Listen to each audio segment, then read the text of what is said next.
So, hello mga kaibigan. For this video naman is ipapakita ko sa inyo kung paano natin ipipill up itong bagong tax ng Singapore. So, may nakalagay dito ito, Singapore, to avoid any delays on your payout and to make sure that the right amount of tax is withheld. Make sure that you provide your tax info as soon as possible. Google may legally required to collect your Singapore tax info because it where you earn income or receive payouts. Adding your tax info will help determine the correct withholding tax amount. So, yun na nga. Ito yung bago ng Google AdSense ngayon.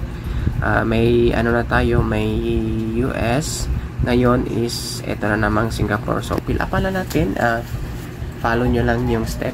So, dito, add dito add info, click nyo lang to, add tax info, tapos start form lang tayo. Huwag nyo na tong dito may nakalagay dito is before you start, expected to take 5 to 10 minutes, have PDF, PNG or JPEG of tax status documents such as residency.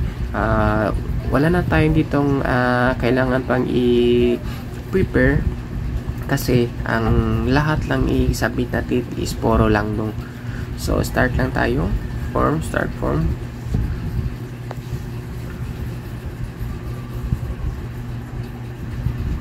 Tapos dito, ito nakalagay, Singapore tax info.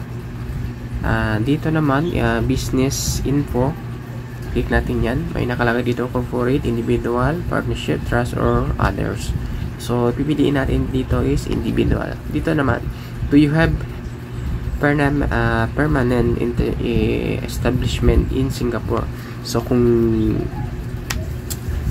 tulad natin, example, wala kayong ano sa Singapore, tulad ko is Philippines, so pipiliin natin yung no. Pag Philippines kayo, pipiliin nyo lang yung no.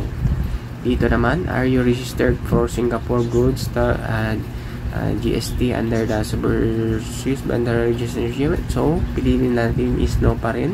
Dito naman, option na lang to. Kung gusto nyong lagyan, pwede basta.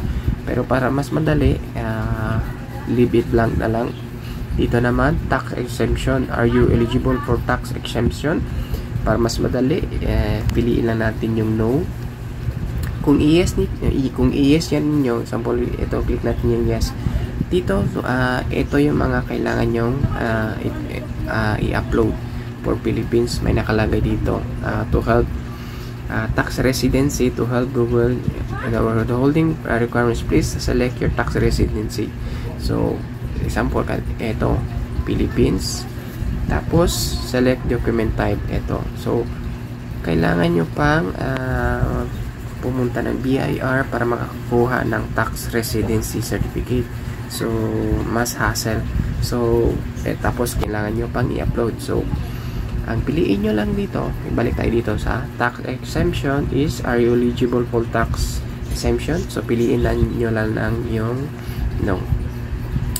Dito naman, are you eligible for tax exemption or lower tax rates? Kung piliin nyo yung yes, yan, meron naman kayong i-upload. Same pa rin yung kanina. So, piliin natin yung no pa rin. After nyo na piliin, i-check nyo muna kung tama lahat, naka-individual, yung no, no. Tapos dito namin yung no. So, submit lang natin.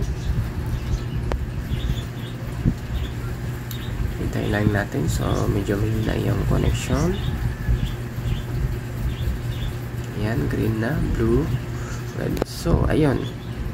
Your tax info has been accepted. So, status accepted. Submitted. Yun. So, ayun. Expire on, no expiry date dahil wala tayong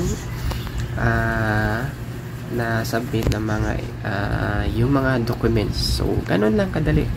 Hindi na kailangan ng mga tax certificate, residency certificate pa yung tawag kanina. So, yun lang.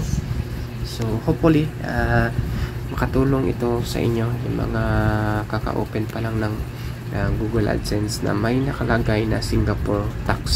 So, yun lang. Thank you.